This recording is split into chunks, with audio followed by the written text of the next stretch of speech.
Olá, muito boa noite. Começamos mais um Frente a Frente ao vivo nesta sexta-feira. Hoje nós recebemos Dom Antônio Luiz Catelan, Bispo Auxiliar do Rio de Janeiro. E você pode participar do nosso programa, será um prazer fazer sua pergunta para o Dom Catelan. E é muito simples, basta você apontar a câmera do seu celular para o QR Code que aparece aqui na tela. Muito boa noite, Dom Catelan, seja muito bem-vindo, muito obrigada. Boa noite, Ana, uma alegria estar aqui com você no Frente a Frente, também acompanhar a vida da igreja e poder contribuir com o conhecimento disso, o documento do Papa, os temas que colocamos na nossa pauta, enfim, uma alegria estar aqui. Mas é uma noite muito feliz. Começo perguntando da encíclica do Papa Francisco que ele lançou nesta quinta-feira, dia 24 de outubro, ontem. Amou-nos. O que o Papa Francisco nos propõe? Ele anunciou que lançaria essa encíclica no mês de junho, que é o mês dedicado ao Sagrado Coração de Jesus. E retoma exatamente isso, o tema do coração de Jesus, como símbolo, coração como símbolo de Jesus, da pessoa inteira de Jesus, da interioridade, mas de uma interioridade relacionada, porque a partir do coração, da profundidade da pessoa é que se estabelecem os relacionamentos. E no coração de Jesus já se dá o primeiro encontro da divindade, ele é filho de Deus, com a humanidade, filho de Maria. O seu coração já é uma síntese que liga esses dois sujeitos assim tão distintos como é Deus e o ser humano. Então é uma mensagem de comunhão, de síntese, é uma proposta de alternativa para a sociedade atual, sem anular os valores da tecnologia, da inteligência artificial e de tantos outros aspectos da nossa cultura. Ele aponta com isso, ao mesmo tempo, uma dimensão de profundidade, interioridade, que nos ajuda a dar ir um pouco mais devagar e valorizar os aspectos da vida que realmente valem a pena, e propõe também uma revisão do estilo de convivência, não tanto baseado no consumo, no individualismo, na disputa, mas na proximidade, no relacionamento. Pontos interessantes e difíceis. Vamos começar no primeiro que me chamou a atenção. Relaxar, pôr o pé no freio. Conseguimos, Dom Catelan? Porque a gente vive o quê? No modo acelerado, no pé no acelerador. O que o Papa tanto quer pedir para a gente acordar e ir para pôr o pé no freio? Exato. O ritmo atual, sobretudo de quem está no trabalho, é um ritmo realmente frenético. As comunicações, as nossas redes sociais, todo mundo espera uma resposta rápida e imediata. Mas ele nos desafia a encontrar momentos, espaços em que a gente não fique mais debaixo da tirania, da velocização do tempo e do ritmo de vida, mas que a gente possa encontrar-se consigo mesmo e com Cristo a partir desse símbolo do coração a coração. Então não é tanto mudar o tudo da sociedade, mas é encontrar espaços a partir dos quais se dê sentido para o restante. Estamos perdendo nesses espaços quando a gente não tem mais a nossa mesa cheia e quando a tem, não tem mais a troca dos olhares, mas assim a troca nas telas?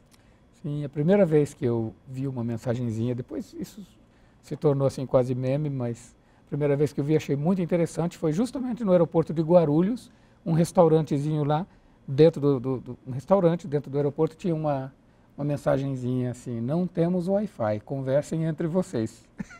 Olha que ótima pedida. É, bonito isso, né? Porque foto às vezes da família reunida para uma refeição, cada um com o seu celular na mão e interagindo com pessoas próximo de quem está distante e distante de quem está próximo, né? A gente pode começar essas pequenas mudanças com pequenos gestos. Estabelecer pactos, né? Ele não entra nesse assunto na encíclica propriamente, mas do ponto de vista pedagógico, educativo, é a gente estabelecer pactos, assim, com os filhos e entre nós. Em determinados momentos não se usa o celular. Por exemplo, no almoço, ou no almoço de domingo, quando a família toda está, quando é o caso. Pequenos pactos a partir dos quais se valorize as relações. Outro ponto que o senhor citou quando começou a explicar o que propõe o Papa Francisco foi sobre o consumismo, que está muito ligado a essa nossa maneira de viver hoje em dia, em busca, em busca, em busca, em busca, em busca, em busca. O que desenfreou a sociedade, o senhor acredita, ser tão consumista? Querer ter, o ter às vezes é muito mais importante que o pertencer. É difícil encontrar a origem de comportamentos globais, porque o que desencadeia um comportamento que está assim globalizado nessa maneira, baseado na produção e no consumo, sobretudo no consumo, tudo se finaliza no consumo. O mundo tomou essa direção, acho que sobretudo a partir da Revolução Industrial, a produção de bens de consumo em larga escala e a produção massiva com barateamento de alguns produtos e depois entra nisso também o marketing, a mídia, de incentivar a isso. Bom, todos necessitamos de consumir, não é? Para estar aqui a gente está bem vestido, está bem arrumado, tudo isso tem material de consumo. Não tem problema o consumo em si. O problema começa quando a gente transforma o consumo na principal necessidade. Aí gera uma crise antropológica. O Papa fala disso nesse documento, menciona o tema do consumismo, sim, mas é isso que eu acabo de dizer, ele menciona, se eu não me engano, o número 55 da Evangelii Gaudium, o primeiro grande documento dele. Quando a gente transforma essa necessidade de consumo na necessidade mais importante, se gera uma crise antropológica, porque a nossa necessidade mais importante é a de amar e ser amado. Tudo que venha a ser colocado acima disso vai gerar um transtorno, vai ter consequências. Então é preciso, no fundo de tudo isso, há uma grande crise antropológica e nós precisamos nos reencontrar conosco e com o sentido do ser pessoa, do ser em comunhão e redescobrir isso, a intimidade, a profundidade pessoal, ao mesmo tempo que a fraternidade, o relacionamento verdadeiramente humano e humanizante. Isso é que pode ajudar a dar novo rumo à sociedade. Então, tudo se interliga no Humanus. Tudo ele vai tirando uma coisa, vai dando no fio e desfazendo no novelo. Inclusive, uma das coisas que estão destacando, Ana, nessa encíclica, bem na conclusão, no primeiro número da conclusão, o Papa, ele mesmo diz que nesse documento, o que ele exprimiu, permite descobrir o que ele escreveu nas encíclicas sociais, Laudato Si e Fratelli Tutti, que não é alheio ao encontro e ao amor com Jesus Cristo, já que é bebendo desse amor que nos tornamos capazes de nos fazer, de criar laços fraternos, de reconhecer a dignidade de cada ser humano e de cuidar juntos da casa comum. Olha só. Então, ele mesmo aponta o núcleo do magistério dele, que aqui está desenvolvido e explicitado. De fato, muitas vezes chamados a dar assessoria, e eu gosto muito de me dedicar a conhecer os documentos do magistério. Então, diversas vezes, em vários lugares do Brasil, eu selecionei números da Laudato Si e da Fratelli Tutti para relacionar com aquela parte da Evangelii Gaudium que fala que o encontro com Cristo é o núcleo do Evangelho e anunciar o amor de Cristo é o núcleo da missão da Igreja. Então, como é que tudo parte disso?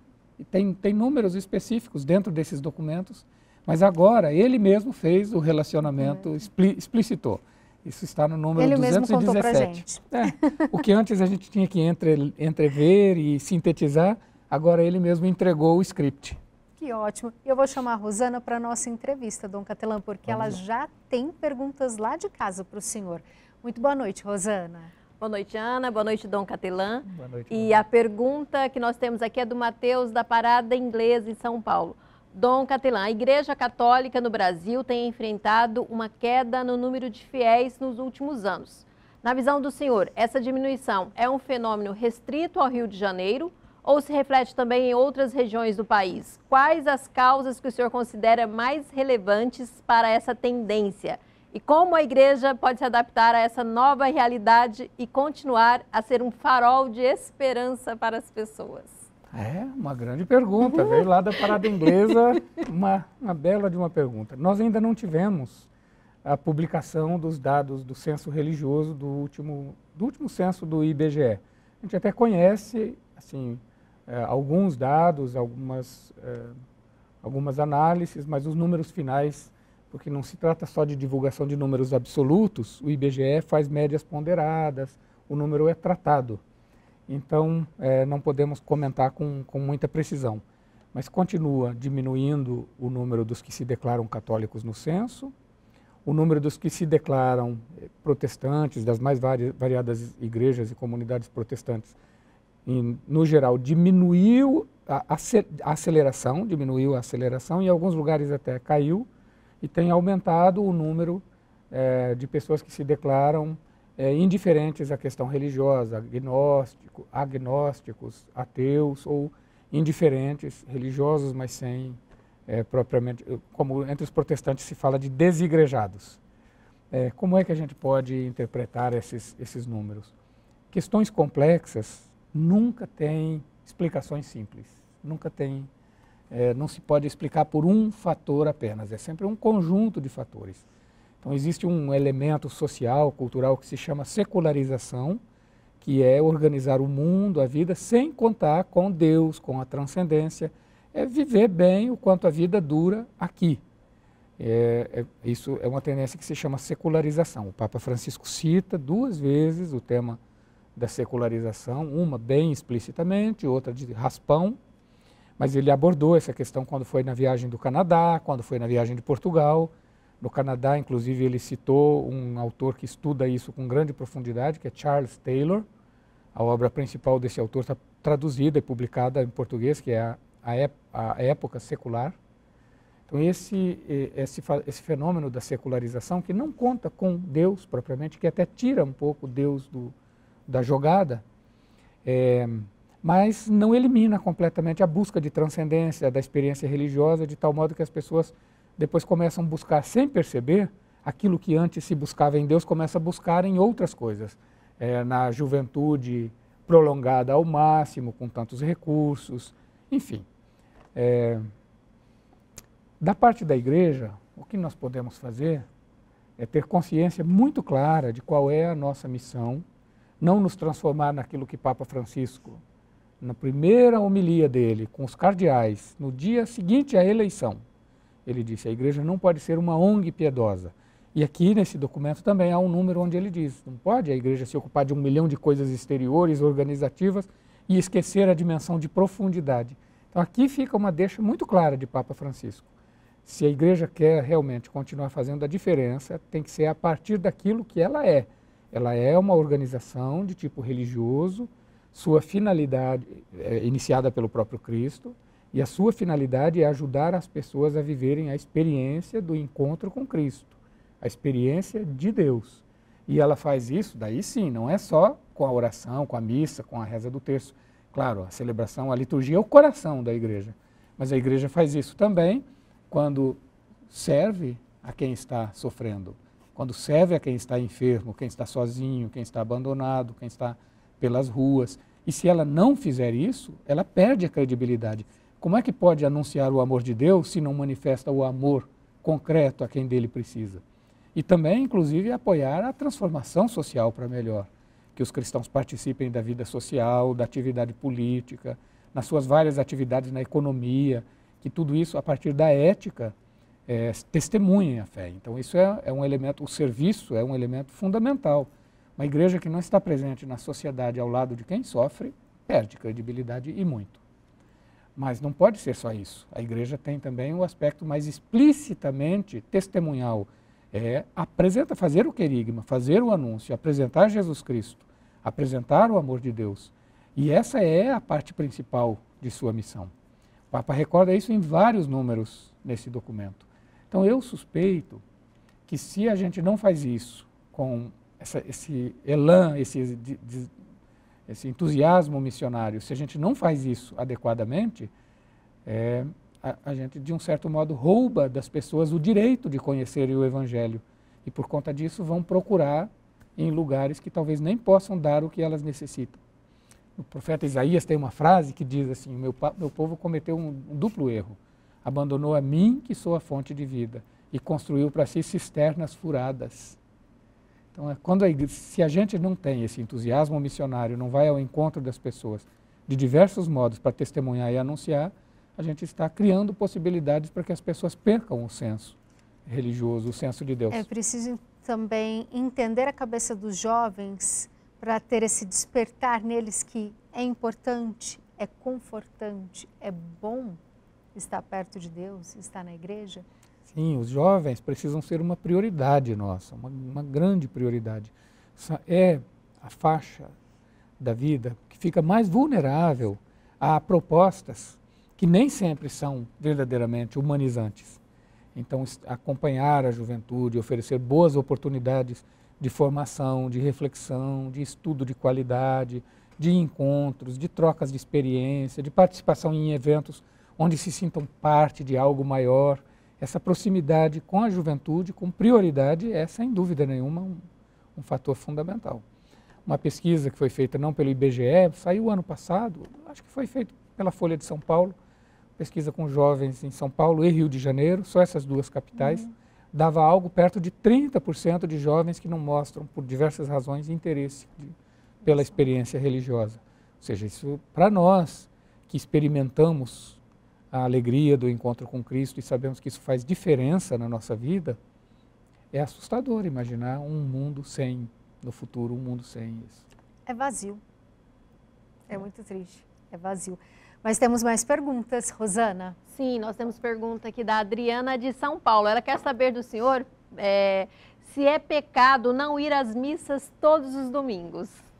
Bem, quando a gente vai para a pergunta do nível moral, é pecado, não é pecado, antes tem pressupostos. Primeiramente, é preciso a gente ter descoberto o sentido do domingo como um dia, como o nome indica, um dia do Senhor, um dia que santifica toda a nossa semana, a partir, sobretudo, da participação da Santa Missa, porque ali se celebra o nosso encontro com Deus através da palavra, da Eucaristia, dos irmãos reunidos, onde 2 ou mais estão, ele está no meio. Então, a descoberta do valor da missa deve vir antes da compreensão do dever da participação na missa. Ou as duas coisas devem vir juntas. O próprio Papa Francisco, nesse documento, mas não só nele, na Evangelii Gaudium e em outras ocasiões, ele alerta para o risco da gente ficar com visões fragmentadas do cristianismo e, sobretudo, uma visão rígida demais em alguns pontos. Então, não se pode começar uma evangelização pelo dever moral, tem que se começar pelo anúncio. Uma vez descoberto o que é o domingo, o que é a beleza do domingo, a importância dele, mais do que falar de pecado ou não pecado na participação da missa, a pessoa mesma vai sentir que ela perde por não ir.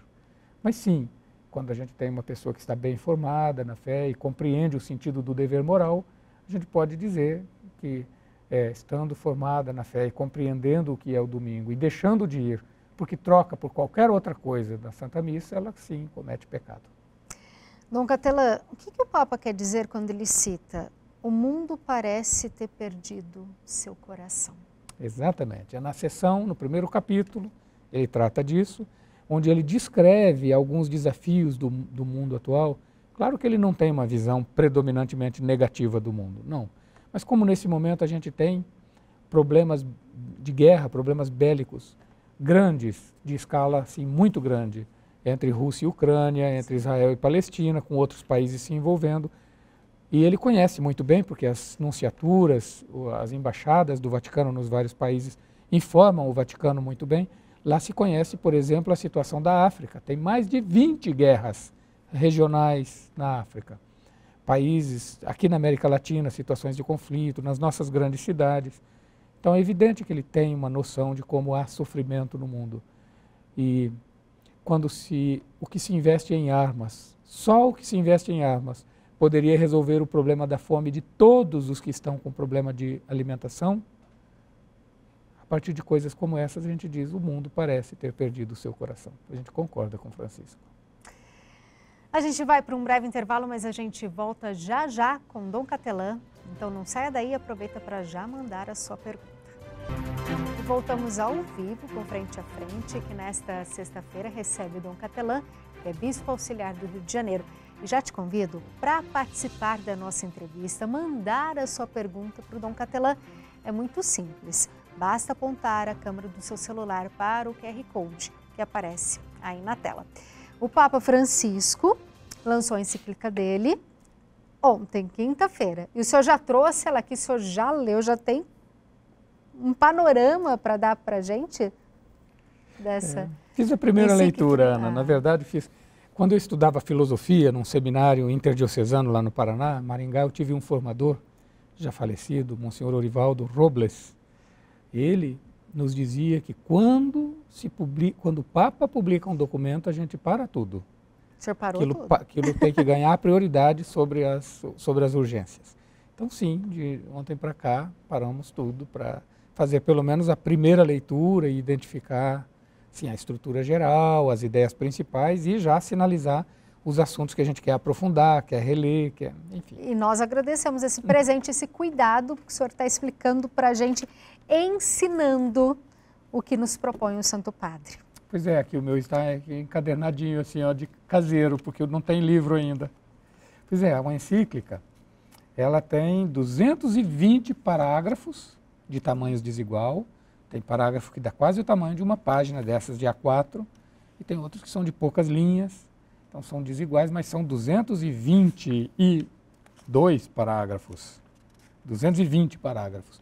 E tudo muito documentado, com citações, sem contar as citações bíblicas que ele coloca dentro do texto, autores que ele cita, dá 223 notas de rodapé. Em algumas delas tem mais de um autor citado.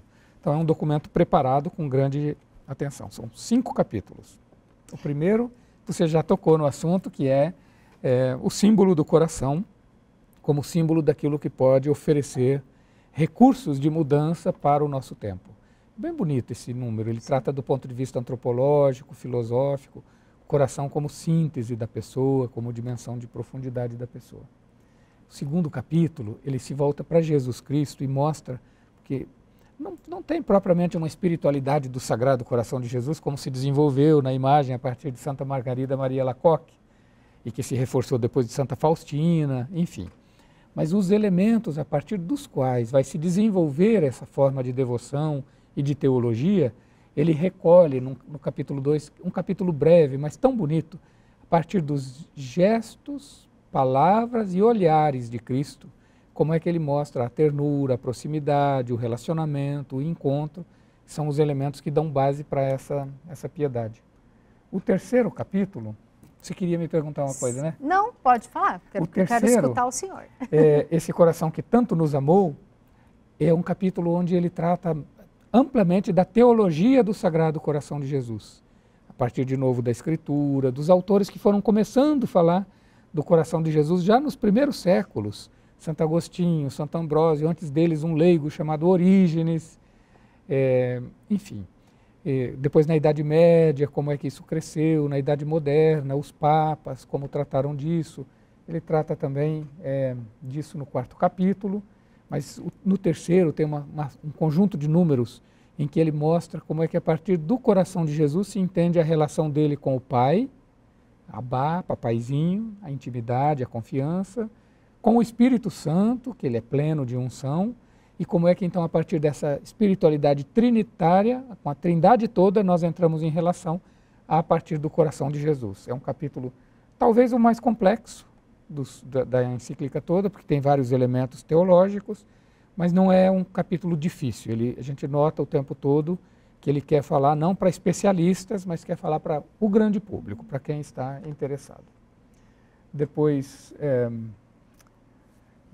no capítulo 4º, que ainda é teológico, mas aí já ele aprofunda aspectos da devoção mesma do Sagrado Coração de Jesus. A reparação ao coração de Jesus pelos pecados, de toda a humanidade. Que fundamento tem isso? Ele diz, nós não devemos pensar que isso é uma coisa só de pieguice, devocionismo. Isso tem profundidade. Então, o consolar Jesus dos pecados, consolar Jesus da tristeza de ver a humanidade se desumanizando.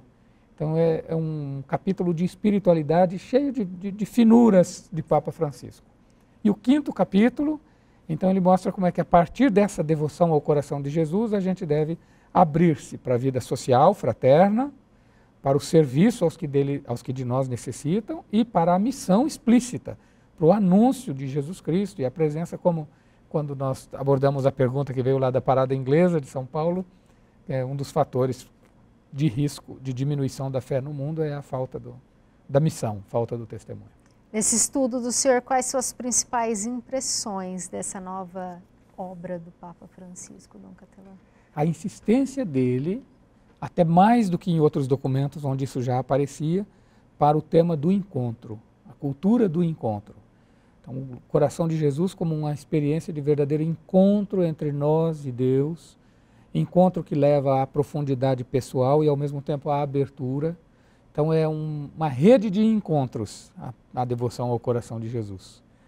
E esse encontro se dá também com o núcleo do Evangelho. Ele fala, no coração de Jesus, nos encontramos com a síntese do Evangelho. Essa é uma ideia que pelo menos umas 5 vezes acontece nesse documento, do coração de Jesus como síntese do Evangelho. Então, essa temática do encontro, da amizade com Jesus, de nos aprofundarmos nesse relacionamento a ponto de ser verdadeira amizade, para mim, é o núcleo candente desse documento.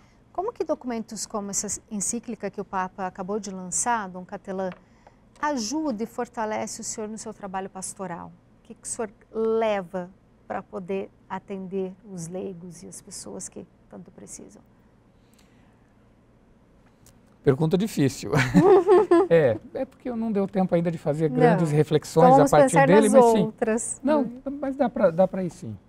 Um trabalho de um bispo, de um padre, de um ministro ordenado, mesmo de um agente de pastoral leigo que assume uma responsabilidade na igreja do ponto de vista da fé, do anúncio do evangelho, ser chamado a atenção do Papa para que tem que dar prioridade para a oração, para a meditação, para o encontro pessoal com Jesus Cristo, isso é fundamental. Tem um autor muito conhecido no Brasil, um personagem grande da nossa história recente, é Dom Pedro Casaldáliga, um bispo foi prelado de São Félix do Araguaia, muito próximo à teologia da libertação, a questões sociais, políticas do Brasil, mas um verdadeiro místico. Tem um livro que ele publicou, um livro assim, com pequenas conferências e meditações, até onde eu saiba não saiu tradução para o português, saiu em espanhol, El vuelo del Quetzal, o voo do Quetzal, onde ele trata sobretudo de questões da América Central da época. E tem um capítulo daquele livro que é sobre oração. E ele, numa certa altura, naquele capítulo, ele diz, quem é agente de pastoral e não tem pelo menos 1 hora de oração pessoal por dia, falta fibra para fazer o que está chamado a fazer. Então, além da oração comunitária, 1 hora de oração por dia. Não é uma coisa tão simples de se conseguir isso. Mas veja, Papa Francisco não está sozinho nessa chamada de atenção para esse elemento. Nós mesmos cuidarmos do cultivo de uma espiritualidade que seja significativa, que seja inclusive emocionalmente envolvente, que não seja só racional, conceitual, teológica, planejamento pastoral, que não seja só isso. Tem que planejar, tem que organizar, mas o fundamento não se encontra no planejamento, o fundamento não se encontra na organização, o fundamento se encontra na relação pessoal com Cristo. Então esse é uma chamada de atenção muito importante. E depois, a sede que as pessoas têm de espiritualidade, se nós não cultivamos a nossa, como é que a gente vai atender essa? Então, esse chamado repetido de Papa Francisco sobre esse ponto, me parece que é uma grande contribuição para pensarmos, meditarmos a respeito do nosso ministério. Vou chamar a Rosana para a nossa entrevista. Temos perguntas, Rosana? Temos pergunta aqui, deixa eu ver, cadê? Socorro, a Heloísa de Socorro, ela quer saber como trazer os jovens para... Não, tem aqui, ó, o Vanderlei de Novo Horizonte. Cada vez mais vemos menos jovens na igreja. Quem são os maiores responsáveis por esta evasão? E a Heloísa, ela estava perguntando como trazer os jovens para a igreja. Você viu que o Vanderlei é Vanderlei Catelã? Eu vi, Catelã. É parente, será? Deve ser. Quando vieram para o Brasil, os migrantes italianos, parece que eram uma família com primos. E um grupo foi para o Rio Grande do Sul e outro grupo ficou em São Paulo, depois Espírito Santo. Então tem catelãs esparramados. Agora já na Bahia, Mato Grosso, para onde foram os gaúchos, foram catelãs. Quem sabe o Vanderlei é parente meu. Bem, os dois trouxeram o tema da juventude. O senhor já abordou, mas eu acho que é tão importante que as pessoas querem reforçar essa participação dos jovens na igreja? Sim, é verdade que tem havido, as pesquisas têm mostrado aí uma diminuição do interesse dos jovens por religiões organizadas, explícitas, até um certo aumento de busca de espiritualidade, mas espiritualidade não necessariamente institucionalizada na forma eclesial. Pois é verdade também que a gente vê na igreja não é a maioria de jovens, a maioria adultos, e em algumas organizações, alguns movimentos, algumas pastorais, até a gente já vê mais pessoas de terceira idade propriamente. Então, isso nos leva à preocupação. Mas, por outro lado, a gente vê também no Rio de Janeiro, eu posso falar daquilo que estou vendo de modo imediato, às vezes sem reflexão técnica, científica, mas empírica, imediata. O interesse de jovens por serem coroinhas, cerimoniários, uma legião de jovens que se interessa por isso. Depois, jovens que se interessam por novas comunidades. Essas novas comunidades, como, a título de exemplo, Shalom, Canção Nova. Vocês devem ter visto as notícias sobre o PHN deste ano. Aquela multidão de jovens no PHN, uma coisa impressionante. Não eram só jovens, mas eram majoritariamente jovens. Sei lá, acho que eram 200, não vou arriscar o número para não falar a cifra errada. Mas as fotos que eu vi eram simplesmente impressionantes. Então, o que fazer? Bem, jovem precisa de proximidade e precisa de pessoas dispostas a escutá-los, tanto grupalmente como individualmente. Se os jovens sentem que nós estamos interessados neles como pessoas e que as dúvidas, as buscas, os anseios deles encontram eco no nosso coração e nós acolhemos com sinceridade, não por estratégia. Por estratégia seria coisa feia. Escutar para encher a igreja seria coisa muito feia. Tem que ser gratuito. E quando eles percebem que há essa gratuidade, eles se interessam, eles respondem, acreditam, começam a fazer caminhos consistentes de crescimento na fé, de crescimento na proposta cristã. Isso mesmo. A gente vai para um breve intervalo, mas a gente volta daqui a pouquinho. Aproveita para mandar a sua pergunta para o Dom Catelã, é muito fácil. Aponte a câmera do seu celular para o QR Code que aparece aqui na tela. Até daqui a pouquinho. Voltamos com Frente a Frente, que hoje recebe o Dom Catelã, bispo auxiliar do Rio de Janeiro. Estamos vivenciando o mês das missões. Como assumir esse compromisso comunitário e missionário, Dom Catelã? O mês das missões é um acontecimento importante na vida da igreja. Sempre o Papa escreve uma mensagem que é divulgada com bastante antecedência.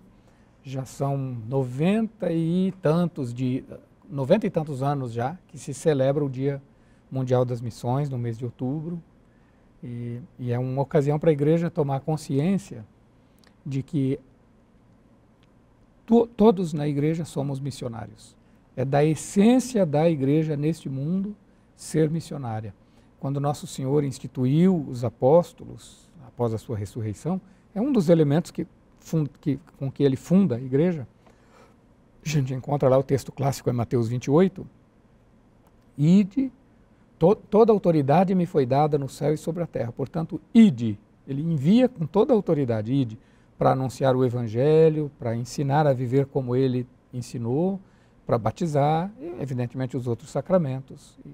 Enfim, a igreja foi instituída para continuar até o fim dos tempos a vivência, o testemunho e o anúncio do evangelho. Então, o Concílio Vaticano II está fazendo 60 anos.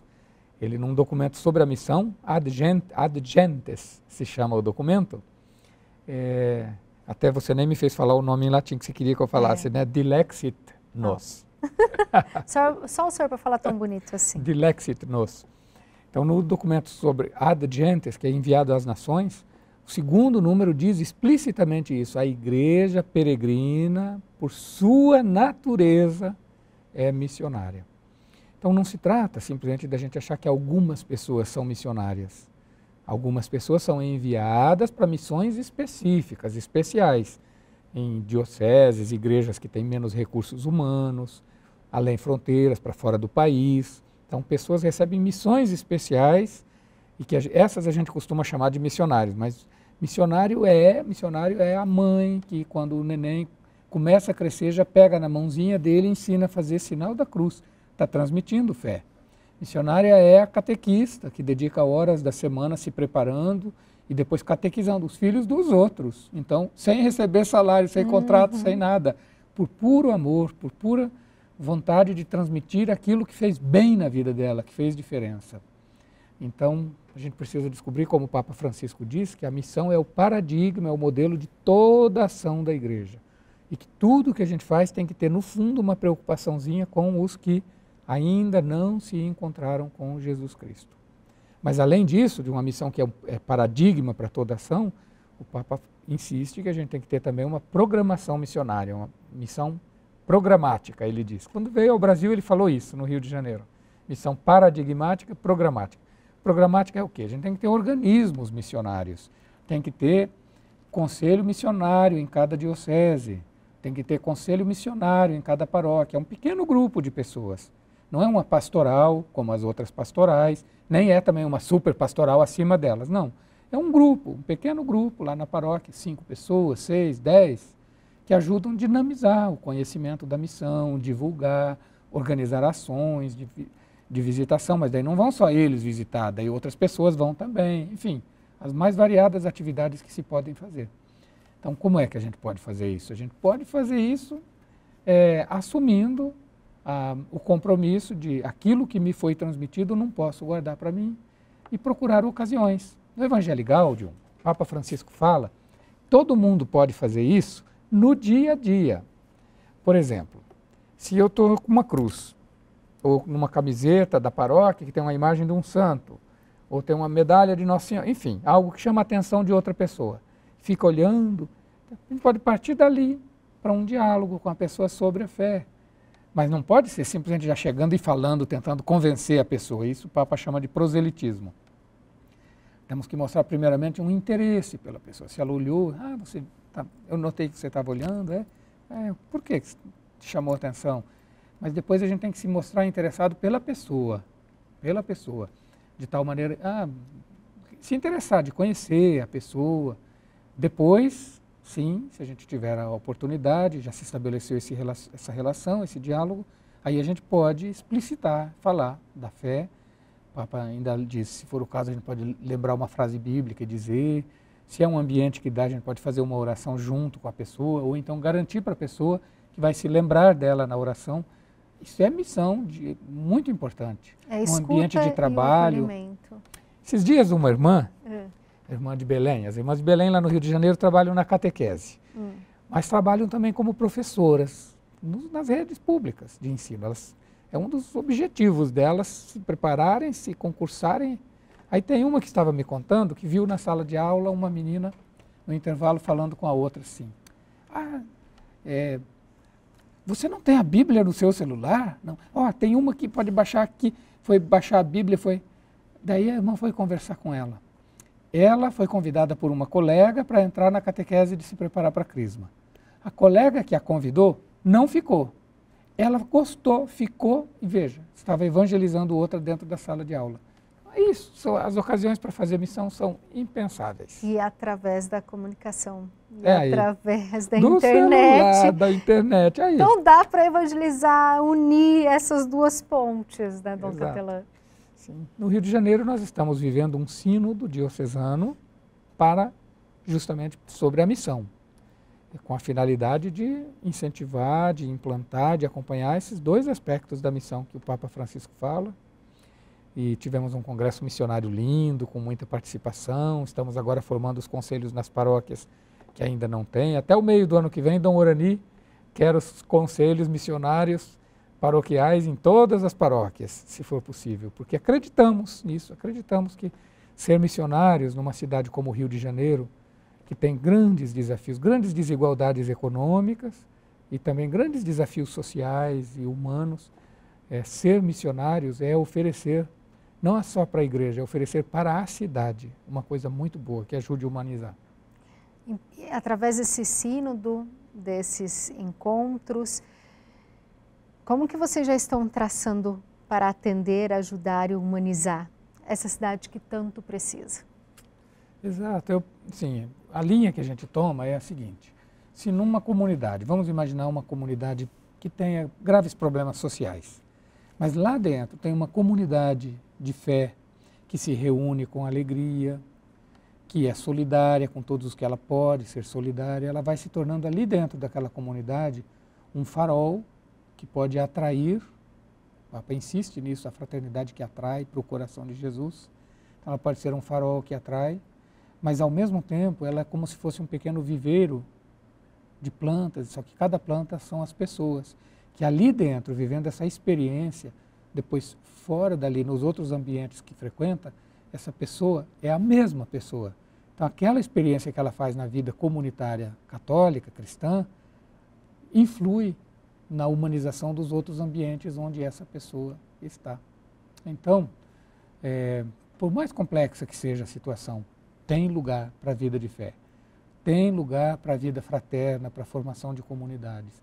Claro que a gente não pode ser imprudente, tem que ser atento a horários, tem que ser atento a situações, mas a vida comunitária é a maior profecia profecia concreta, não de palavras, profecia concreta, de que é possível viver de outro modo, que a gente não tem que viver de individualismo, a gente não tem que viver de violência, de disputa, de discórdia, que a gente pode viver muito melhor, é um modo muito melhor de viver a fraternidade. Então, numa cidade complexa como seja, é possível.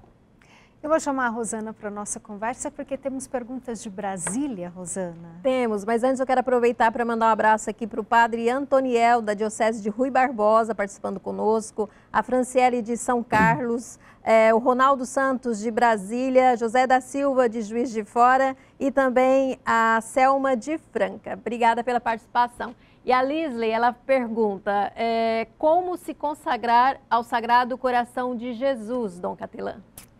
Muito bem, Papa Francisco, Leslie, ele menciona o tema da consagração ao coração de Jesus, orações piedosas ao coração de Jesus, como as de Santa Faustina. Tem outras práticas que ele nem lembra todas aqui na encíclica, que não é o caso, mas é a entronização da imagem do Sagrado Coração de Jesus no lar, na casa, num lugar de destaque, onde ele lembre a ternura de Deus. Mas uma das práticas mais recomendadas é essa, da consagração ao coração de Jesus. As orações para isso a gente encontra nos manuais do Apostolado da Oração, que agora se chama Rede Mundial de Oração pelo Papa, nas intenções do Papa. A gente encontra na internet com bastante facilidade. E, sobretudo, e essa o Papa recorda, aquela consagração que a gente faz das 6 primeiras sextas-feiras, de 9 primeiras sextas-feiras de meses consecutivos, em que a gente se prepara, se confessa, se for o caso, e participa da Santa Eucaristia, da Santa Missa, e recebe a Eucaristia, as 9 primeiras sextas-feiras.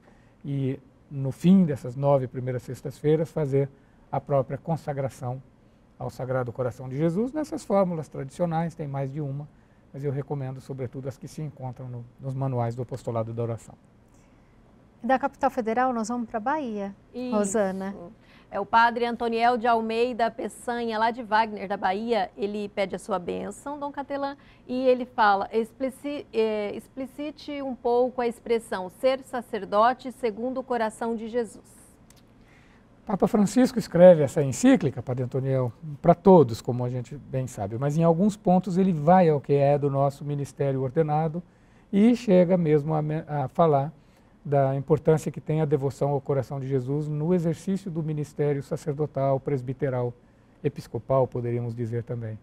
Uma pessoa que tem mesmo devoção e cultiva a devoção ao coração de Jesus, que acrescenta essas notas de intimidade, amizade, de delicadeza, mansidão, como aquela oração breve, jaculatória, que a gente chama de Jesus manso e humilde de coração, fazei nosso coração semelhante ao vosso.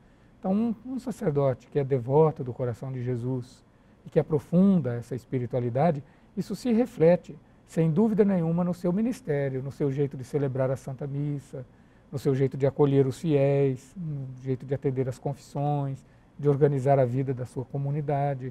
Então, ser sacerdote segundo o coração de Jesus é ser sacerdote com esse estilo de proximidade fraterna e misericordiosa. Ô Capelã, como que a missão pode ajudar a promover a paz e diminuir as injustiças sociais? Uma vez eu celebrei uma missa de desagravo numa igreja, a igreja de São Jorge, em Quintino, no Rio de Janeiro, porque tinha havido uma ação policial que se desfechou dentro da igreja, um jovem lá dentro foi baleado e acabou falecendo.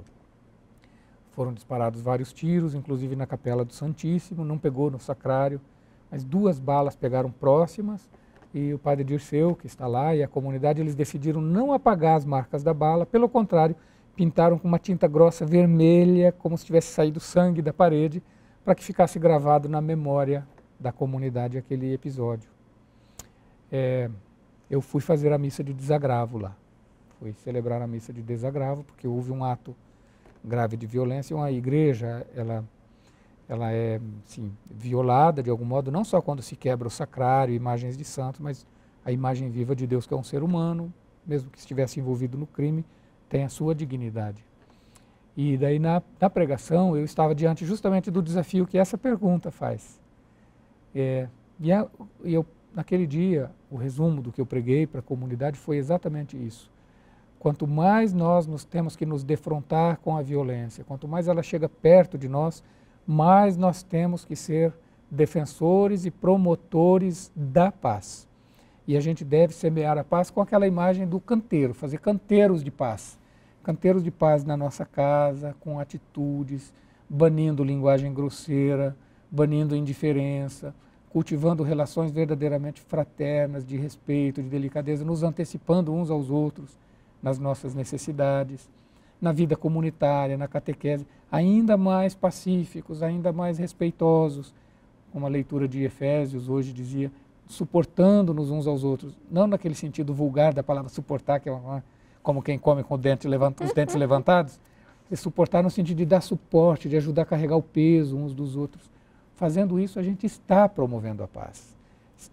Eu nem sei o que seria dessas nossas grandes cidades se não fosse lá dentro dessas comunidades, das favelas, dessas comunidades assim, as comunidades cristãs, católica e outras, que têm momentos de oração, de pacificação interior.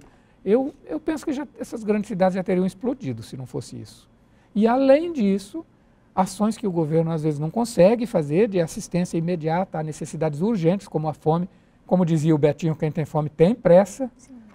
O quanto de comunidades fazem isso? Às vezes comunidades pobres, elas mesmas, se organizam, fazem, no Rio se chama quentinhas. As marmitinhas, saem pela rua, comunidades pobres, 1 vez por mês, 2 vezes por mês, vão distribuir comida para quem está na rua.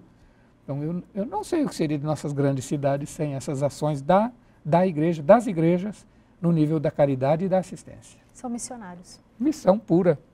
Missão pura. E temos mais perguntas, Rosana? Temos a Selma de Franca. Ela fala: estamos vivendo em tempos difíceis. Será que estamos vivendo o fim dos tempos? O amor esfriou muito. Parece que as pessoas perderam o temor a Deus. Pois é, de fato, vivemos tempos difíceis. São tempos mesmo desafiadores. Mas quando a gente começa a ler coisas de outras épocas, parece que nunca houve tempos fáceis.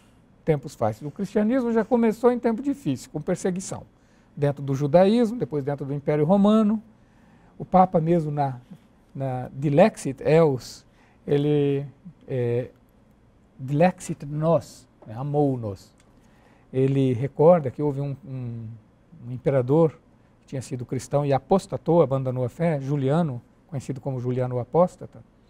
Depois que ele apostatou, ele quis reorganizar no Império Romano a religião antiga do Império e ele se incomodava porque os cristãos tinham uma organização de caridade social que o Império não conseguia fazer. E então ele tentou organizar e reclamava, tem cartas dele reclamando disso, é por isso que os cristãos atraem tanto, porque... e ele não conseguia.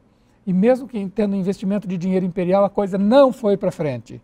Por que não foi para frente? Porque não é uma questão meramente técnica, não é só organizar um asilo, um leprosário, como ele fazia naquele tempo, uma casa para migrante. Se não tem alma, não tem proximidade, não tem ternura, não tem amor, não funciona mesmo, não funciona. Então, os nossos tempos difíceis, mais do que nós ficarmos pensando se são ou não o fim dos tempos, que não acrescentaria nada para nós saber que são o fim ou são os últimos, penúltimos ou os antepenúltimos.